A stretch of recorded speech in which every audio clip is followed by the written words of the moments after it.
Hey, what's up, everybody? It's Rob. I know that we told you that we were going to be on our spring break for the next couple of weeks, but I wanted to be able to send you guys some things so you should have some content to check out. As you probably know, I've been working about almost the last year moderating panels at different conventions.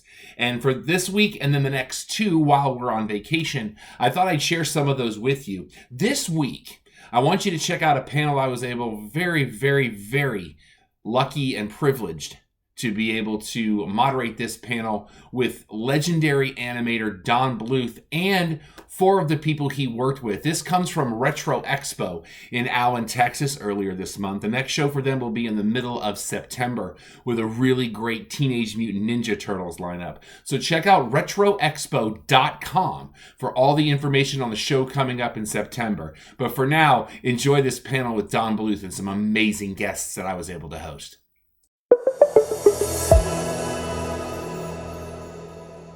You know, I'm feeling kind of saucy. Let's get moving, shall we? Okay. How y'all doing? Good. Welcome to Retro Expo. We are so glad you're here. My name is Rob Irvin. I am one of your panel moderators this weekend, and I'm not getting on the stage because this is not a boy band reunion. Do not be confused by what is happening on the stage. I get the pleasure of getting to talk to, and you guys get to talk to, and we'll talk about that here in a minute, some people that kind of defined a chapter in my life. Anybody disagree? Anybody not have that as a problem? Good. Because there are multiple things happening on this stage right now. Whether if you were a kid of my age, I'm almost 50 for God's sake. Yeah, it's the age you wake up and you realize how old you are every day because everything hurts. But we have video games represented, we have films represented, we have television represented, all in this stage. So, let us get moving. I got 5 people to introduce you to. 4 of them you're going to see twice on this stage this weekend. Jeff Etter, say hello to everybody, please. Scared me. Thank you for coming. Lorna Cook is on my stage. Hello, ladies and gentlemen, boys and girls. Dan Molina's on my stage. Hi, Dan. Hello, Alan. Oh, I always wanted to say Philip Glasser's on my stage. Hey, guys. Hello. Oh, and there's this guy on the end. Mr. Don Bluth, ladies and gentlemen. I know secrets about the other people. How many of you guys were at the last Retro Expo? How many of you were like me when you lost your mind when you saw this man's picture on a banner? All right. I called my wife. I said, if you plan travel this weekend, I'm going to be very angry. She said, you got a 50-50 shot, sir. I said, okay, fair enough. But Mr. Bluth, let us start with you if we can. Welcome. We're very happy you're here. Thank you. You are, by technical definition, a native Texan. I'm a what? Are you a native Texan? You spent some time in El Paso? I was born in El Paso, Texas. Born in El Paso, Texas. They tore down the hospital I was born in and tore down my school. I feel like this is starting well. But you were very young when you moved, correct? Your family moved? I was about 8 when I left El Paso, Texas, and moved to a farm in Utah. And the farm, of course, was a horrible thing. I didn't have idea what a farm was, but it had a lot of cows and a lot of things that were just chores and everything. I was the villain who took the calf away from the cow. Cows don't give milk unless they're pregnant, you know. So anyway, I took the calf away because you couldn't sell milk if the calf drank it. So then I took the calf, put the milk in a bucket, stuck my fingers in the calf's mouth, so he thought that was the mom, and then pulled the hand down into the milk in the bucket. And that's how I learned how to feed. And I thought, ever since then, that is similar to how you teach people. Elaborate. I don't put my hand in your mouth, but okay, good. We've established that. But I do make a movie that puts out ideas and thoughts into your head. And so by doing that, it's sort of like helping you to develop and become what you are. And there is Charlie sitting right there. How about it for Charlie, guys? That is stand up and say hello to everybody, Charlie. That is amazing. Thank you. But when you see stuff like this, because your body of work has been so, it's multi-generational, because for me, The Secret in Nim, I mean, come on. Like that's a film that I saw and I said to my mom, can we just go again? You know, and then you're innovating things like laser discs into video games. Okay, laser discs are these things we used to, okay, never mind. Which, there's a place right up the road, the National Video Game Museum, that we have here. It has an entire corner dedicated to Dragon's Lair. Oh, wow. Yeah. It has the board game that Milton Bradley did on display. But you see people that are dressing as characters from your work. I mean, explain that experience, that you're coming to these conventions and seeing these things. Well, it's goosebumps. That's exactly what it is. I know that when we made The Secret of Nim, and we were so excited because we were competing with Walt Disney, the studio. And anyway, we made that and we said, well, we're going to keep animation alive, and we had high hopes. But it went out in the theaters and didn't do well financially, which is really a bad thing. So what happened is, we said, what are we going to do? Because we all left Disney, you know, and we were vowing never to go back, and it was going to be our moment in the spotlight. Didn't work. But along came a guy named Rick Dyer and said to us, I have a video game I'd like to make. And we said, okay, it'll keep us busy. So we made this video game, and he says it's about a little knight. And I said, can I redesign your knight? Because it really wasn't very appealing. So anyway, he said, yeah, you can do that. Make up all the characters you want. They wrote the story. And then it went out there, and it made a big splash. I went to arcades, and people were lined up around the block. There were velvet ropes on either side of them, and there were spotlights on the video console. And I thought, what in the world is this? You know, so then I thought, well, it'll have its day, and then it'll go away. But it hasn't. And then I think of all the films that I've made, the one that probably is the most lasting, heaven forbid, is Dragon's Lair. But it was genius, because it was the first time that you could go to an arcade and it wasn't just blips and blips on a screen. That's it was right, full motion animation. I'm gonna be honest, frustrating as all get up, don't get me wrong, because if you didn't time it just right, oh, there's the skeleton again. Hey, well, I couldn't play it. But I could make it, but I couldn't play it. Yeah. but it really changed everything in almost in a video game that was on the decline, that whole industry, that pumped new life into it. Like, I remember they released it on DVD. Yeah. And you could set it where you could use your remote as the joystick, and they did the same thing with Space Ace too. Or you could just let it play if you were somebody like me that could never finish it, and you could watch it happen all the way through. There were some people in the studio. You know, there was a princess to be rescued.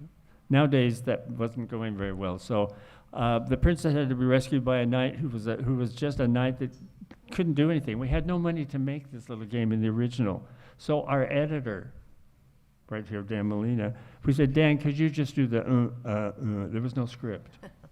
I like how Dan's looking around like, oh, he's talking about me. Okay, hold on.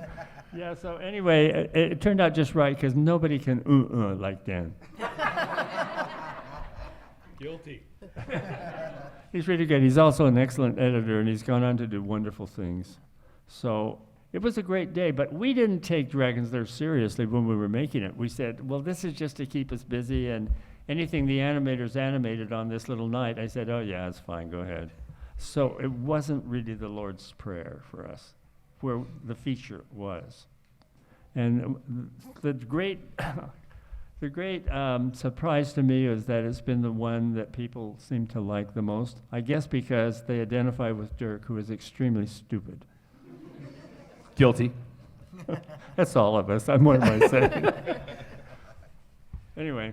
But it's also the thing I liked about those games too is, let's be honest, you have a very distinct style in your animation. And if you just dropped somebody in the middle of a room and played Dragon's Lair, they look at that and they go, yeah, that's Don Bluth. But I want to talk about how maybe your journey has affected this, because you spent some time in Argentina, if I'm not mistaken. Oh, I did. Yes. Your journey literally took you all over the world. Did that influence the way you animated or the way you told stories? Because you spent quite a bit of time there. I heard Julie Andrews one time in a documentary, she said, "Nothing is wasted." And I took that to heart. Nothing is wasted. That means everything that you do in your life, everything that happens to your life, somewhere will come to the surface and you'll use it. And so I was like a bead of water on a hot stove. You know, I got on here and there, whatever. And pretty soon I remodeled my house. I was so pleased with it, and everything was good. I had a pet, had a great cat, and suddenly someone says, well, the only way we're going to make another movie is we have to leave and go to another country. And that's when we went to Ireland. Stayed there for almost 8 years. And Ireland was a great experience, and everything I saw and did there, and those wonderful people, it became a thing I liked very much. It was.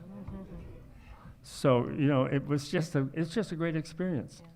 I'm going to teach you a new swear word. Top 10 things I did not expect to hear from Don Bluth today. Please continue. Well, you know, the swear words we have are so trite and so overused and everything, and they don't have any power anymore. But in Ireland, I learned a word called Janie Mac. Janie Mac. And I said, okay, I'll use that. So in Ireland, whenever I got frustrated, I'd say, Janie Mac. And finally I said, where did that come from? And the guy told me, he says, listen to this. Janie Mac, me shirt is black. What will I wear on Sunday? Go to bed and cover your head and don't get up till Monday. That's where it came from. Go to bed and cover your head and don't get up till Monday. Fair enough. So anyway, I learned a lot of things as I traveled around, you know, and I don't have a whole lot of self-confidence once I started out. I really didn't. I milked cows. I was a farm kid. I was stupid. I hadn't read a book until when I got out of high school. I hadn't read one book. So I was an uneducated guy. And so when I went to college, you know, I went back and forth I went to the art department, and the people in art always looked weird to me. So I said, no, I'm not going there. So I hadn't read a book, so I went to the English department and suffered through all of that, reading, and I became very literate. So it was absolutely wonderful. And why did I go to, went to Disney's. That was my dream of dreams, to animate at Disney Studio, because I lived like you guys. I lived through all his pictures, and I wanted to be part of it. Can I do that too? So I went to Disney's, finally got in there, and as soon as I went zipping to the top, because I had some ability. I went right up, passing people that had been there 20 years and weren't going to the top, and they hated me. So then my bishop at the church said to me, Don, we want to send you on a mission to Argentina. And I said, really? I'm at the top of my game and you want me to quit? And I said, well, let me think about this. He said, your parents already have, and they say yes.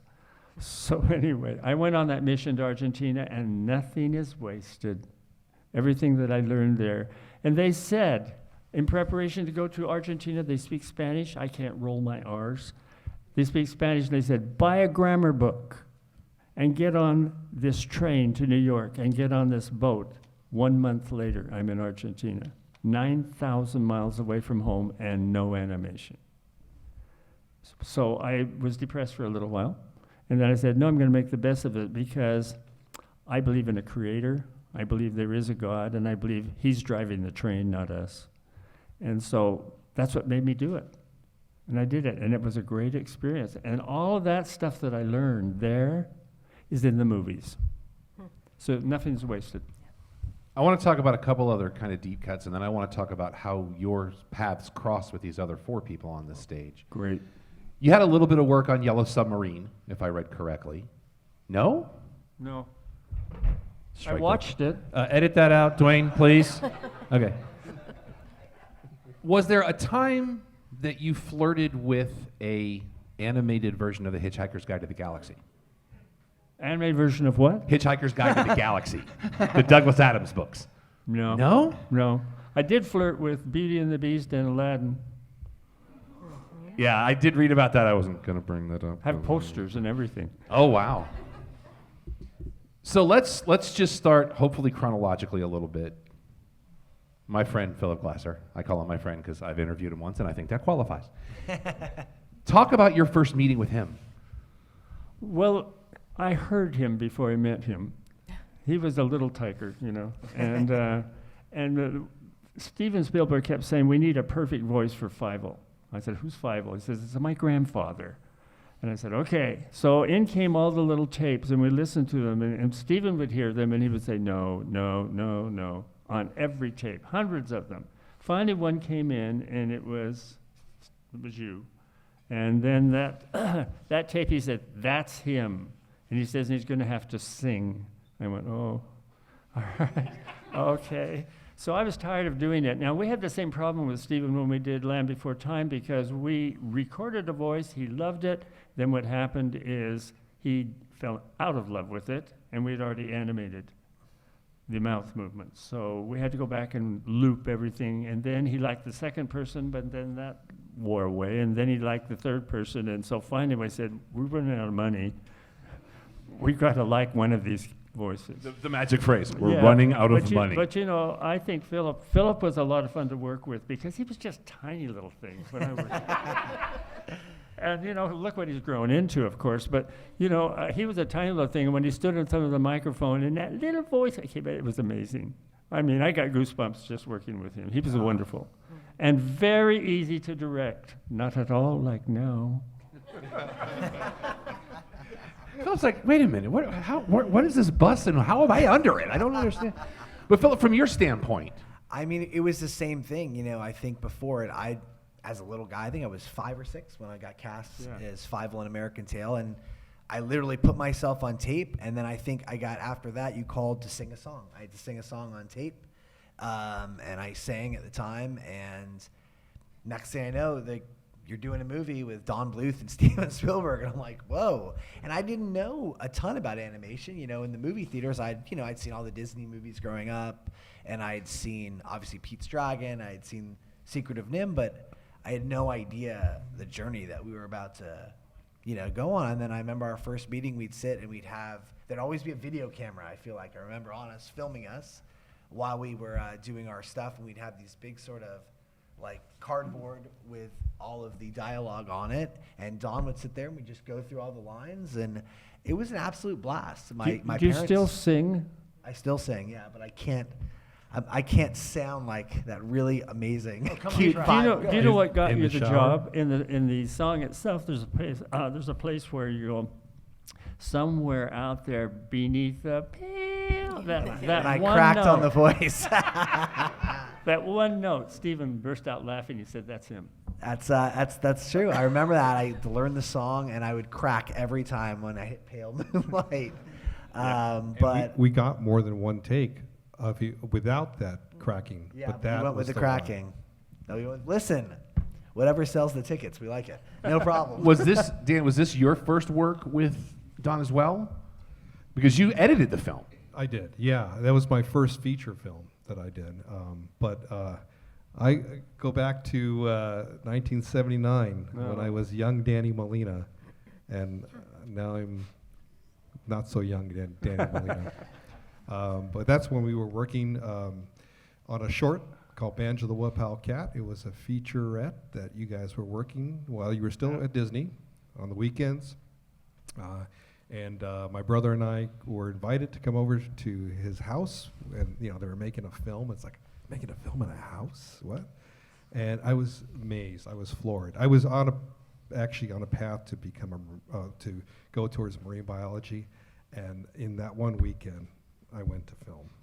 I've always been interested in film, but that one weekend, I was just floored at everything that you guys had set up in that. You know what? And sometimes the animators would work there long hours. We weren't working in a studio.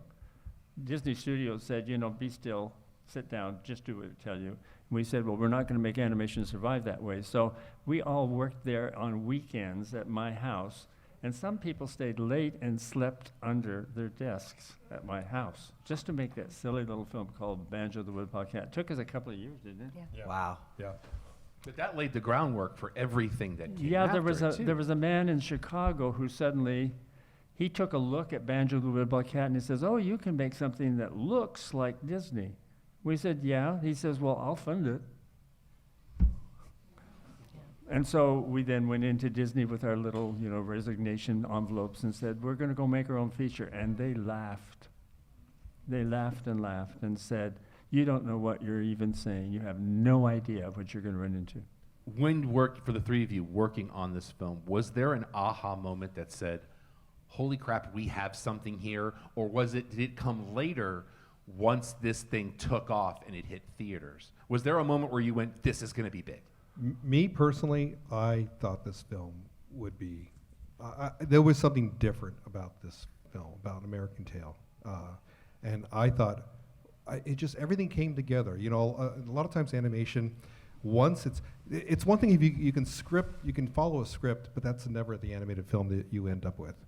And just by everybody, the nature of everybody working on it, and how the animation that was coming through, the voices, everything. I personally felt like, oh wow, okay, this is something that's different. This is endearing. This is a timeless film, not a timely film. And so, I don't think I've ever said that to you, but I did. Well, you know what? We fought with purpose. It was all from the heart. And they came from the fact that we were there at Disney Studio. All of the animators were men. There was one in their history, Loretta, I think, or Scott, I believe her name was, Loretta Scott, yeah. who animated, the snarling dogs in Bambi. That's all. But we said, why aren't the women part of this thing? And so into the garage, when we were making Banjo's Little Cat, we brought as many women as wanted to learn to animate and do that. And so when we went finally back to the studio, and something called the small one was given to us, we said, okay, let's take the girls that we have worked with out in my garage, let's make them animators, because we had the power to do that. And so it got something started, that wasn't there before.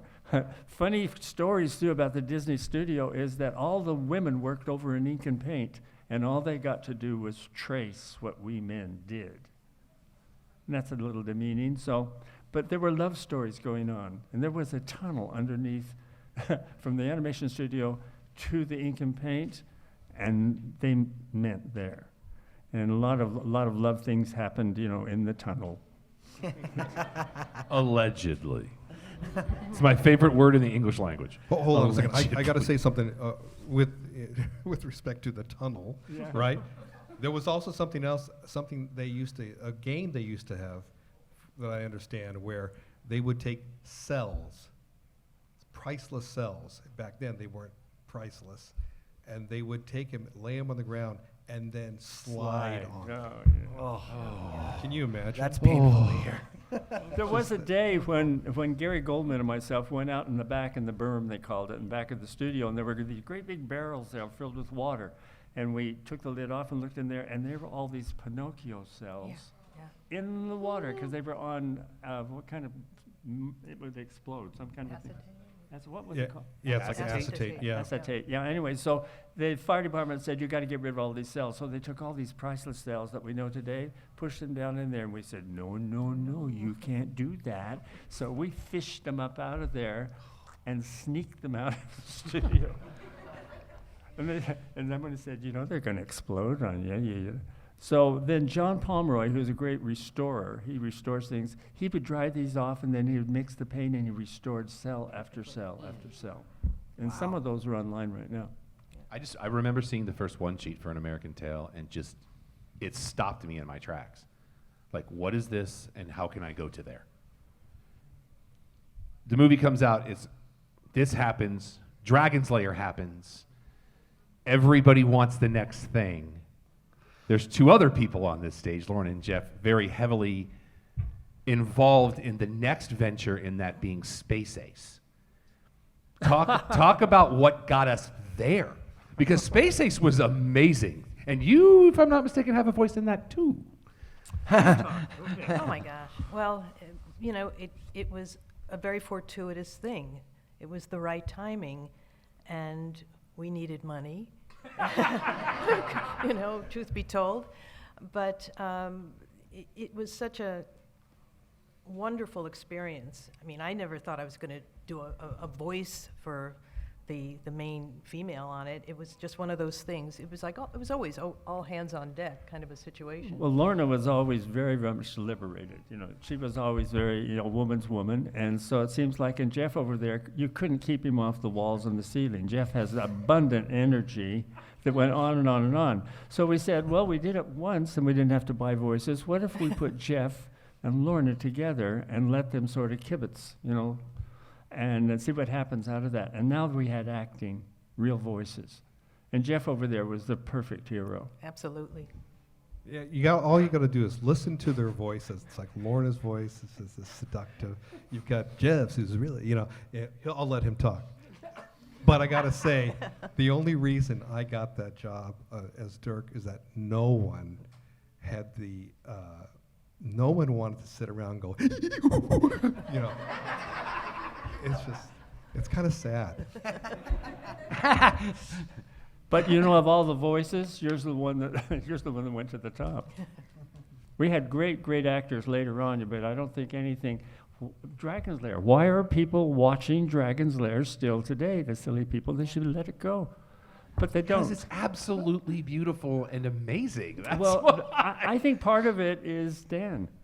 Part of it is Dan. He's just helplessly making noises, and he And does you it. match those sounds to those facial expressions that he has in the game, and it's perfect. Some guys are Navy SEALs. Other guys.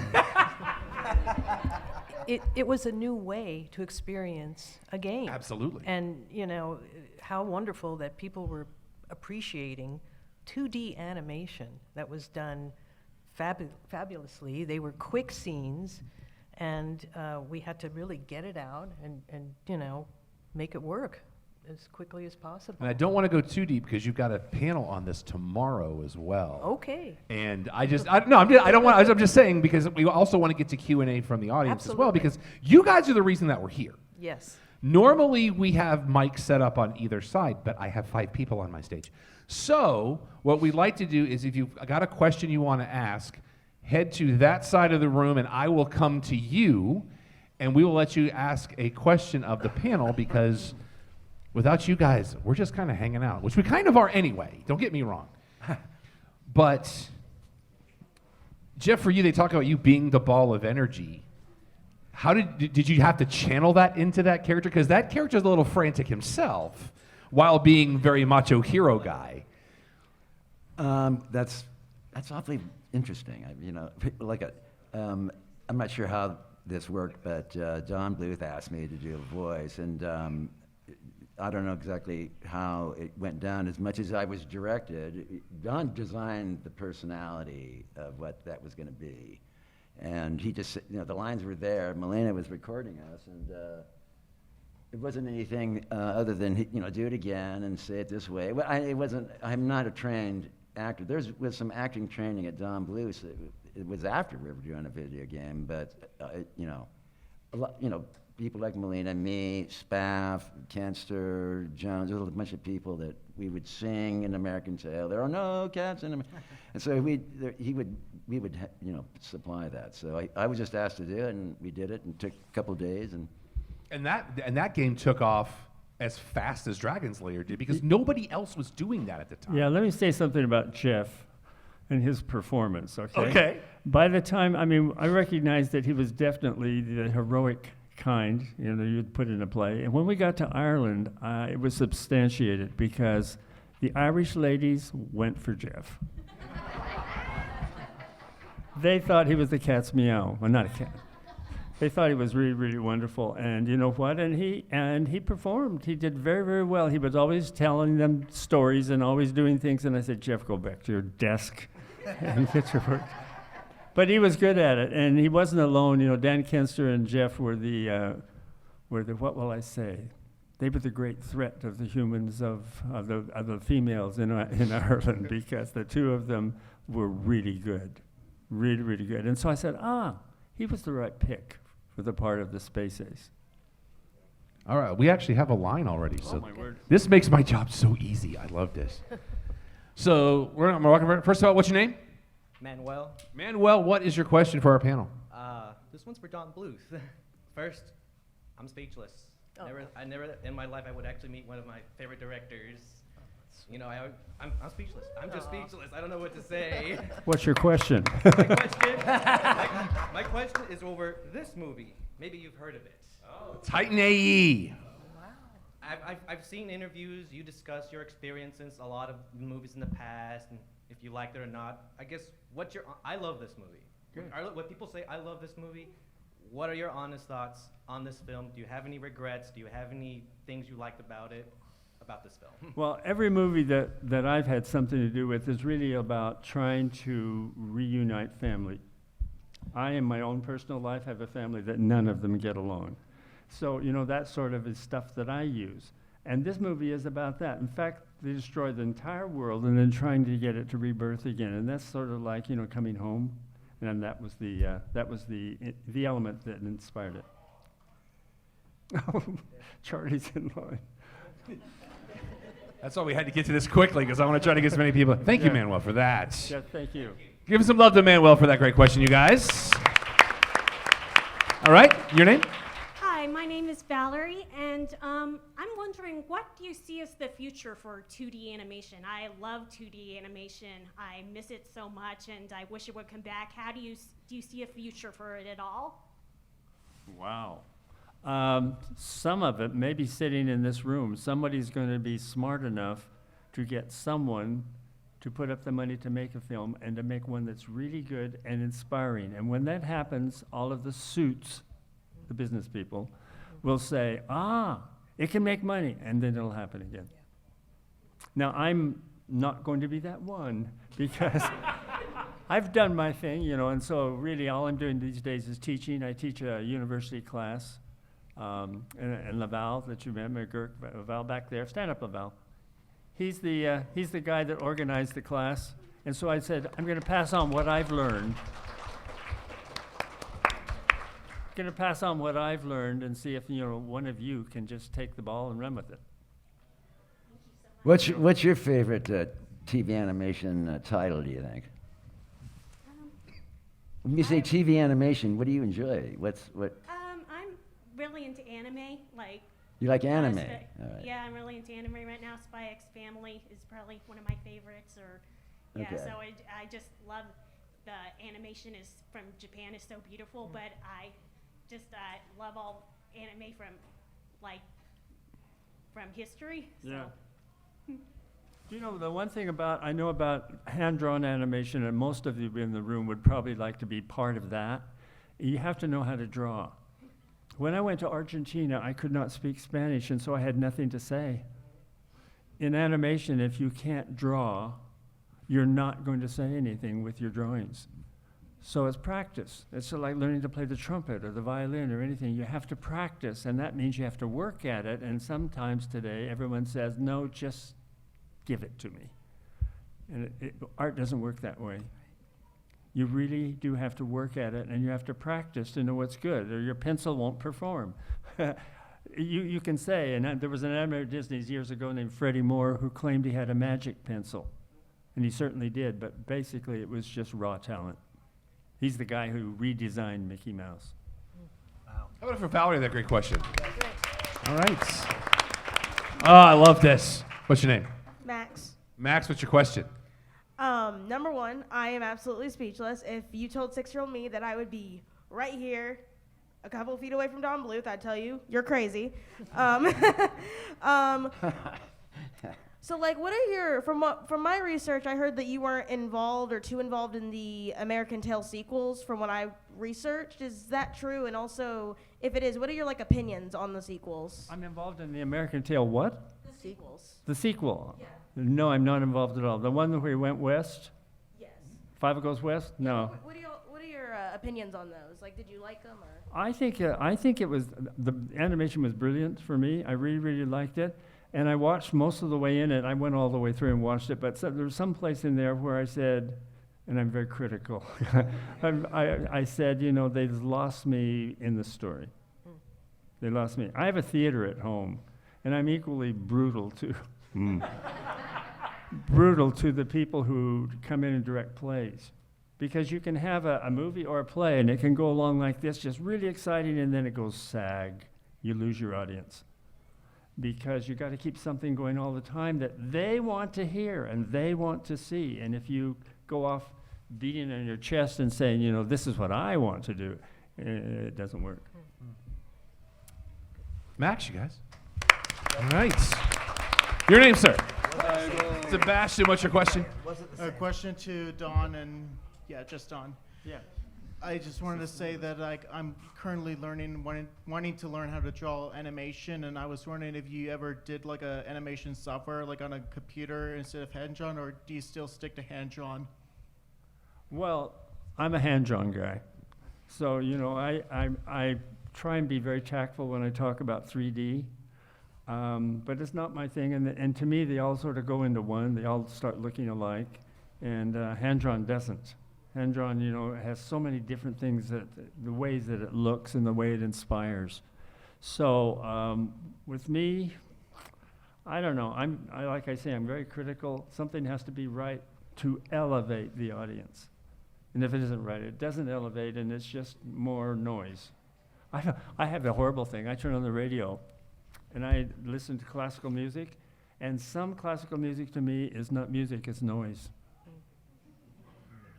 And so I turn it off. And yet, when I listen to something like Schubert's Unfinished Symphony, da-dum, da-da-da-dum, da-da, I go, oh, thank goodness for Schubert. So it's just some things have an emotional response that builds you up, and some things that thinks are just noise, so just turn it off. I do promise you it's 2D animation, which is what I'm wanting to do. Good. Sebastian, you guys. Great question, Seth. Your name, sir? Seth. All right, Seth's up. What's your question? All right, this question's for Dom, or really anyone at the table. What was the hardest principle of animation for you to grasp, and why? I think, I'm just going to say, Don was my mentor in the very, very beginning when I came to Disney Studio at a very young age. And just as far as principles are concerned, I think getting weight in a character is really something that you have to study and understand, along with timing and just the dynamics of movement. But that takes practice, that takes a lot of observation. And, you know, as Don said too, you got to start with your drawing and the ability to be able to have a starting point and be strong at it. And it takes discipline, and it takes a lot of, you do 1,000 bad drawings, you know, sometimes before you get to the good one. But just, you know, if you can want to elaborate on that. Yeah, the one thing is that for years, animators, starting back with Snow White, they knew that they could not animate the movement of the human body correctly. It's too complicated. And they knew that an audience who knew how people moved would go, there, that's not good. So they got Marge Champion, who was a dancer, to come in and be the model for Snow White. And she was a brilliant dancer, just brilliant. She was only 16 years old. And all this stuff with the hands up like this, that's her. That's her. And guess what they did? She can't come to the opening of the show because they wanted to hide the fact they were using models. Very sad. She talks about that a lot. So it seems to me, but nowadays everyone is into, what's it called, where they grab your action? Motion capture. Motion capture. Motion cap, right. And the motion cap, you know, wow. And now all the animation you look at and say, well, yeah, that's how people move. Well, yeah, it's someone moving. So thanks to Marge Champion, you know, we have a beautiful Snow White. Lorna, I'd like to ask a follow-up question to you, if I may. Yes. As an animator and doing the voice work, was it hard for you to separate the two when you're doing the voice work? Do you find yourself getting caught up in the animation itself and, oh, I wish they'd have done that a little bit differently? Or are you able to separate when you're doing the voice work? Yeah, and I haven't really done that much voice work per se. I've done scratch dialogue, Sure. but it's easy. And if you're animating the scene, which I did, some of those scenes in Space Ace, it's all kind of combined and organic, and so it's not a difficult thing to separate the two. I've never found that to be the case. I just always felt that I would be like, oh, I wish they'd have done that. Oh, I'm sorry, I'm still doing this. I'm sorry. Like, I've always been fascinated when you're on both sides of that fence. Well, even if you use live action, you have to caricature it, which means exaggerate the movement, you know, to make it look like, you know, animation. So you have to know what to take out. But back in the old days, when there was a golden age of animation, they actually photographed people and they printed each frame of the film on photographic paper and punched the peg holes, and the animators used that to animate. Thank you, Seth. You got Seth, everybody. Your name, sir, who I've never met before in my life. Henry. My good buddy, Henry Pham. Henry, what you got? Well, I do have two questions, one for Don and then one for the entire team. Going back to Disney, I mean, how's everything for the productions, like The Rescuers and Fox and the Hound and other films you worked on at Disney? And what was the question? I mean, how's everything like for you, like when you work at the How was everything? Yeah, at Disney, like when you work on The Rescuers, Fox and the Hound, and Sleeping Beauty. That was your first job at Disney. Yeah. You know what? It was always thrilling to work at Disney. I even think about the old days now when the studio was there, and I remember my room and all the people that were there. It was just wonderful. It was like a big, happy family for the most part. And yet, there were a lot of people that were very unhappy there. Artists tend to be unhappy, and they cry in their pillow. Have any of you noticed? Thank you, Don. That explains everything. Well, they do. It's because they feel everything very deeply, you know, and when the world doesn't work out the way they've imagined it, well, what happens is you get very, very sad and you get depressed and all that goes on. So go listen to some pretty music. I like classic music. Yeah, that'll bring you back up. But you know what? I don't tell this story often, but let me say this to you. There was a guy years ago when I was very young, 18, and I worked at the studio and I was just learning, and he was an old timer, been there since Snow White, an old guy. So anyway, this old guy, I went into his room one time and he showed me a list of people's names on animation paper, and I said, "What is this?" He says, "These are people that I have known over the years, and been my friends." He said, "Many of them, they're gone now." And then he had one page that was all written in red ink. And I said, "What is this?" And he says, "I won't tell you." And I said, "Oh, okay." So then I went back to my room, and he arrived a couple of days later and says, "Now I'll tell you." He said, "Those are people here who suffered in their art. They drank a lot. They were very angry with everyone around them. They didn't know why they weren't successful." He says, "And these are the people that committed suicide." And I said, "Oh, don't tell me that." I said, "I've looked at the Disney pictures all my life long and said, pretty, pretty, pretty." And behind it are these group of people who were unhappy, who made it happen. So I then now I'm very, very thankful for all those people who diligently worked hard to produce something that influenced my life. Nothing is wasted.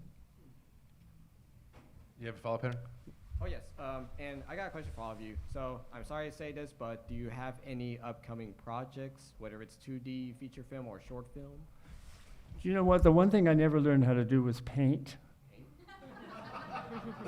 And I feel very bad about that. So I'm publishing a couple of books. Laval and myself are publishing these books, and I'm painting the pictures. Fantastic. So we'll see. I can't tell you how many shirts I've ruined with paint all over me.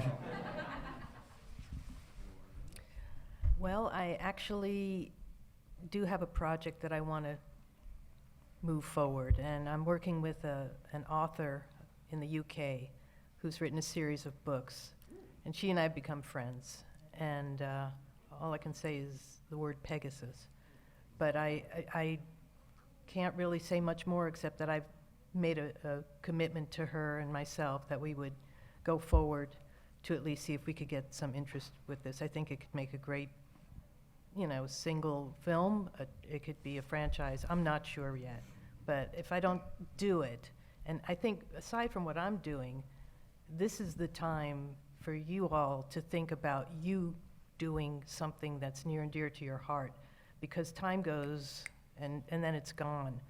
So I urge you, if you have something that you feel very near and dear about, a project, even if you say, I couldn't do that, I can't do that, you've got to try, because we're here for a short amount of time. Even if you live to be 110, this is the time. The world is crazy, we know that, but you got to keep focused with what you love and what you want to do in this world.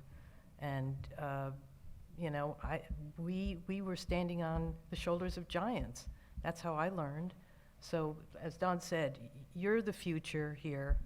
We have to keep telling great stories and not give up about our own dreams. So I'm just saying, go for your own personal projects. But yes, I have something that I'm going to try and do. We'll see what happens. Got to try. All right, we're going to take a couple more because we're running short on time. How about for Henry, guys? Henry Pham, great movie reviewer. Check him out. Your name, sir? Aaron. Aaron, what's your question? Mr. Bluth, I learned that you were mentored by John Lounsbury, who was a member of Walt Disney's Nine Old Men. What was the best bit of advice he ever gave you? Stay away from my daughter.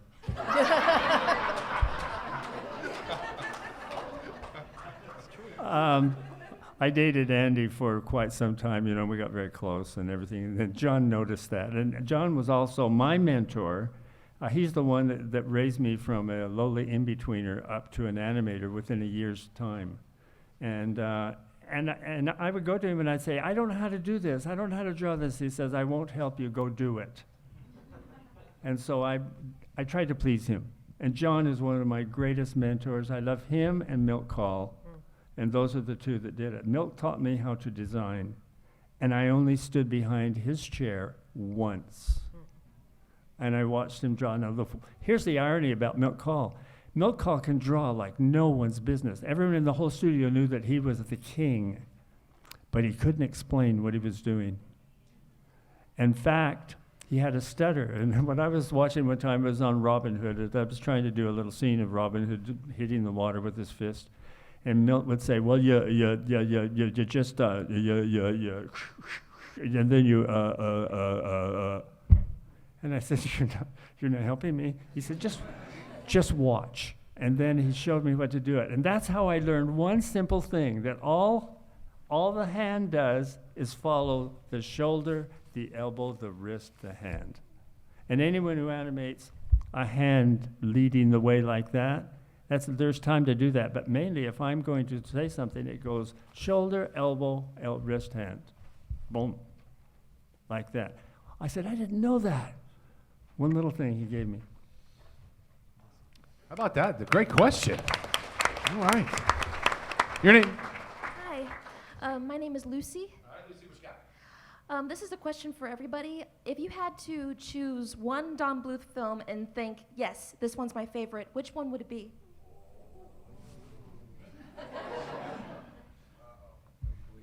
Secret of Nim. Yeah, Secret of Nim. Well, I think my answer is pretty obvious here. I'm gonna go with Dragons. No, obviously I'm gonna go with American Tail.